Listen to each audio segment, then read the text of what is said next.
Mapagpalang araw sa ating lahat, mga kaibigan at mga kababayan. Patuloy tayo sa ating pagbubuklat ng ating banal na kasulatan. At ang babasahin natin ngayon ay ang mga kautusan ng Panginoon. Mag-umpisa tayo sa unang utos, ikalawa hanggang sa maubos natin ang 10 utos.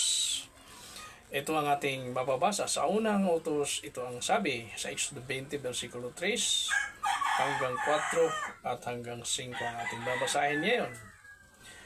Huwag kang magkakaroon ng ibang mga Diyos laban sa aking mukha. Laban sa aking mukha. Huwag kang gagawa para sa iyo ng inukit na imahin o ng anyo ng tulad ng anumang nasa langit, sa itaas o nasa lupa, sa ibaba o nasa tubig sa ilalim ng lupa. Huwag mong yuyukuran ang mga iyon ni magagaya ka man sa napaglingkuran ng mga iyon, sapagkat akong si Yahweh na inyong Panginoon ay humihiling ng bukod tanging debosyon, naglalapat ng kaparusahan sa mga anak dahil sa kamalian ng mga ama sa ikatlong salinlahi at sa ikaapat na salinlahi doon sa mga napupuot sa akin. Dito mga kaibigan at mga kababayan, ating binasa kung paano ang Panginoon magbawal. Huwag. Sabing huwag, hindi pwede. Kaya sabi ng Panginoon, kahit na anumang imahe na ating gagawin at maliban sa kanyang mukha, iyan ay kinapupuutan ng ating Panginoon. At dito mga kaibigan at mga kababayan, marami ang mga taong mayroon nito sa kanilang sariling bahay, sa kanilang kwarto, at kahit sa kanilang sasakyan, nilalagyan nila ng mga ganito. No? Ito ay pagpapakita na tayo ay mga kumikilala sa Panginoon. Tawag nila sa mga Kristiyano ay Diyos, no? Ang tawag sa karamihan. Kumikilala tayo sa Panginoon. Ngunit ang pagkakakilala natin sa Panginoon ay kuminsan ito ay hindi naayon sa sinalita ng ating Panginoon. Bagaman yung ating paglilingkod, ang ating kaisipan ay para sa Kanya, sa Panginoon na nasa kaitaasan ng langit. Ngunit labag naman ito sa salita niya. Ano kaya ang mangyayari? Maliwanag na sinabi ng ating Panginoon na siya ay naghihiling ng bukod tanging devotion, worship, pagsamba o pananalangin. Kaya dito mga kaibigan at mga kababayan, kailangan talaga ang Panginoon ay ating sundin yung kaniyang sinasalita. Huwag nating sabihin na hindi naman yan Panginoon. Yun ay isang bagay lamang na magpapaalala sa amin na ang Panginoon ay dapat sambahin. Diba? Ngunit maliwanag ang sabi niya na huwag kang gagawa ng kahit anong klaseng imahe. Tao, hayop, o nasa ilalim ng tubig, sa ilalim ng lupa. Huwag tayong gagawa sapagkat siya ay ang kanyang sinasabi, siya ay humihiling ng bukod tangi. Walang iba dapat sambahin kundi siya. At siya ay nagagalit at nagpaparusa doon sa mga, ang tawag doon sa sumasamba sa mga ganoon, gumagawa ng mga bagay na yan ay pakikipag-alit sa kanya. Kaya dito mga kaibigan at mga kababayan, sana maunawaan ng bawat isa sa atin. Huwag tayong madala doon sa mga doktrina ng tao, sabi-sabi ng mga tao, na kung saan sinasabi nila na ito ay kinakailangan sa ating bahay, sa pagsamba, sapagkat ito daw ay sagrado.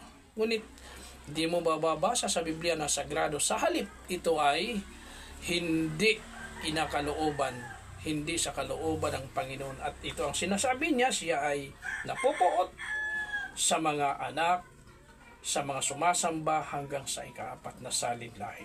Biro mo yan mga kaibigan, ang sabi ng Panginoon siya ay napupuot. Kahit yung mga lahi mo na walang alam, kasama pa rin yon sa kinapuputan ng Panginoon. Sapagkat kung ikaw ay gagawa ng mga gawaing larawan. Kaya dito mga kaibigan at mga kababayan, dito maraming mga tao talaga ang nakakapag-violate sa utos ng Panginoon. O bakit?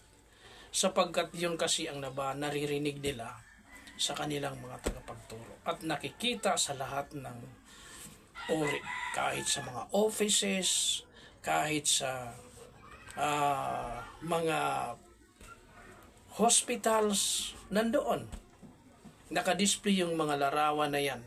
Alam nyo, hindi tayo tawag nito ng huhusga sa kanila patungkol sa mga bagay na yan. Ngunit ating lang ipinahahayag ang katotohanan. Ano ang sabi ng Panginoon doon sa John 8 verse 32? Ang katotohanan ang magpapalaya sa iyo, sa inyo, at wala kayong magagawa laban sa katotohanan. Alam mo yung katotohanan kung minsan masakit pakinggan yan, mga kaibigan at mga kababayan. Hindi acceptable sa tao.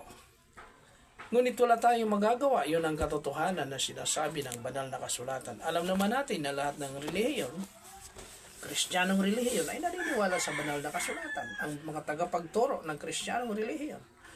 Ngunit kung labas sa banal na kasulatan, ang itinuturo, ito ay hindi na kalooban ng Panginoon. Kalooban na lang ng tao yon. Hindi natin alam kung bakit ganoon ang kanilang kalooban. Ano ang sabi ng ating Panginoon doon sa John 4 verse 24? Ang Panginoon ay Espiritu, at yung mga sumasamba sa Kanya ay dapat sumamba sa Espiritu at sa katotohanan. Ang Espiritu ba'y nakikita? Maliwanag na hindi. Ang ating Panginoon ay Espiritu. Kaya ang Kanyang hinihiling, yung pagsambang espiritual at katotohanan. Ano ba ang katotohanan na sinasabi ng banal na kasulatan? Ang katotohanan ay ang Kanyang mga salita.